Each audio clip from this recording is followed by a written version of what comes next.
Vive la République et vive la France. Même déjà là, ça fout les miquettes. Vous avez vu? Pourtant, c'était la fin, ça.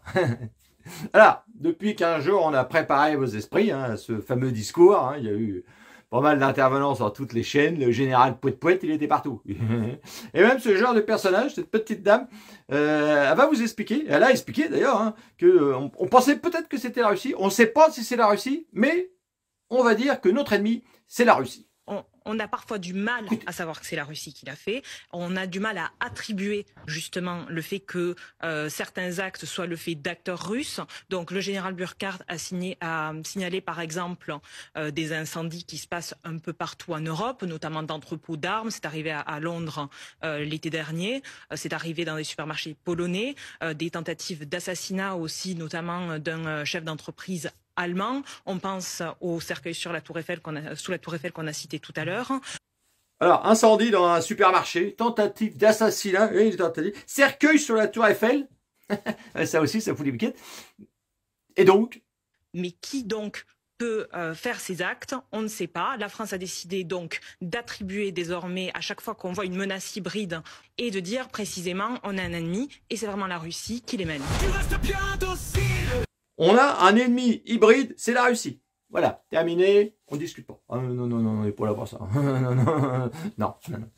Alors, donc il y a eu le discours hein, du 13 juillet là, de monsieur Emmanuel Macron.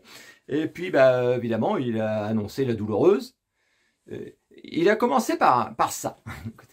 Que nous vivons un moment de bascule. Et sans doute jamais, depuis 1945, la liberté n'avait été si menacée et jamais à ce point. Voilà, depuis 1945. Ça, c'était le départ, toi. Donc, déjà, toi, il te mettait déjà bien en... Ah, bah oui, ah, merde, 45, toi. C'est un chiffre, tu n'as pas trop envie. Non. Alors, je vous ai promis sur le discours entier, hein, il était trop long. Donc là, il a annoncé des milliards par-ci, des milliards par-là. Oui, pour les armées. Mais, tout ça, comment le financer? Comment le financer? Le Premier ministre va l'annoncer mardi, mais pas d'endettement. Le Premier ministre l'annoncera dès le 15 juillet après-midi. En tout état de cause, nous refusons que ce réarmement passe par l'endettement. Qu'est-ce que ça veut dire? Fini le quoi qu'il en coûte. Allez, terminé. Oh oui, non, ça on n'en veut plus. Mais comment le financer? Il sera donc financé par plus d'activités et plus de production. Il sera financé par plus de production. Bah oui. Il va falloir bosser, bande de feignasses. C'est ça que ça veut dire. Bah oui. Alors, maintenant, il vous dit tout. Allez, c'est parti. L'effort de toute la nation pour la défense de tous les Français. J'avais dit le 5 mars aux Français, la patrie a besoin de vous. Je vous le dis en cette veille de fête nationale, c'est maintenant. Un effort ponctuel de tous pour préserver notre sécurité et notre indépendance. Le salut de la patrie suppose que nous dépensions plus pour notre défense et que chacun prenne sa part de cet investissement. La patrie a besoin de vous et que chacun prenne sa part.